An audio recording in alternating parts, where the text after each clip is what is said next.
Hey everyone, thanks so much for watching my video.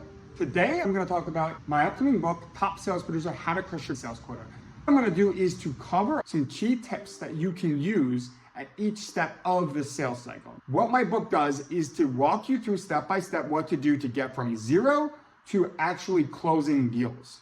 My first piece of advice in my onboarding stage is to interview top salespeople. This is something that I'm personally always surprised at, the fact that not too many people do this, and I've gotten a ton out of it in my career. So I still do it to this day, where I will meet top salespeople that I see doing really well, and I'll just pick their brain on what it is that has helped them do well. I've been able to get some really incredible tips from doing this. All right, the next one is to research. This is, in my opinion, undervalued step in sales. People don't spend enough time finding the right prospects to target. This is an area I spend a lot of time in.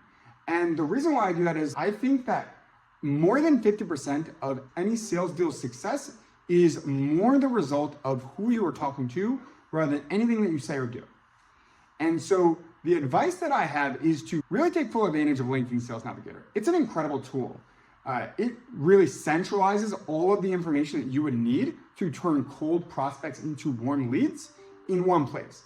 And the best part is that you can actually reach out directly to people based on the information that you found.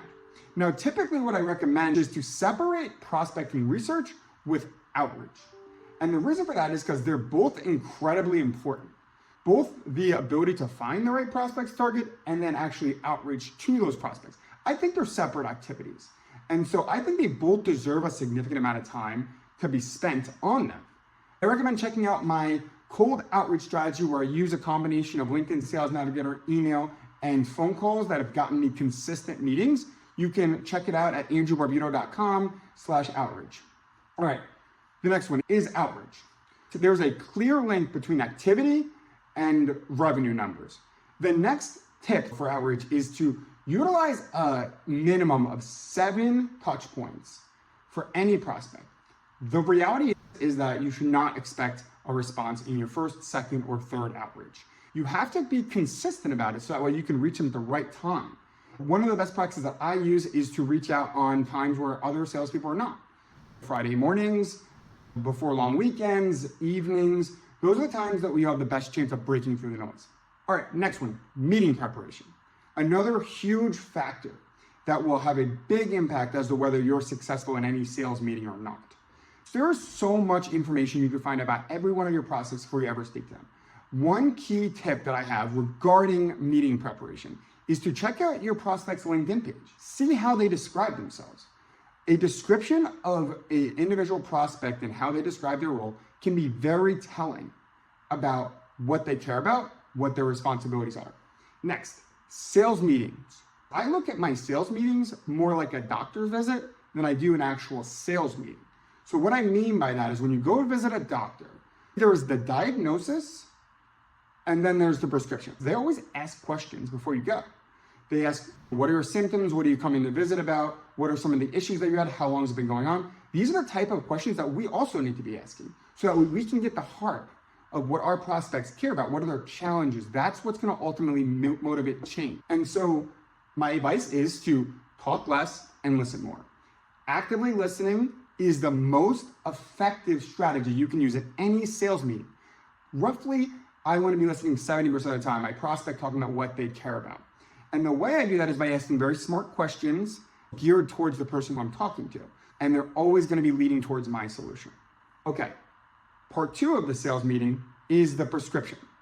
My advice is to check out my meeting hack at andrewbarbuto.com/meeting hacks. What I do is describe what I use in meetings to set myself up to have next steps every single time within 5 minutes. All right, next, progressing a deal. This is a chapter which has a few different elements. The main ones being doing product demos, especially in SaaS sales. Product demos are a huge part of the sales cycle. My tip is to treat product demos like a highlight reel, not the full movie. What you want to do is show the most exciting parts about your offering. And what's really important is that everything that you show them is directly tailored to what they told you their needs are, what they care about, and how it can help them. Next, is proposal.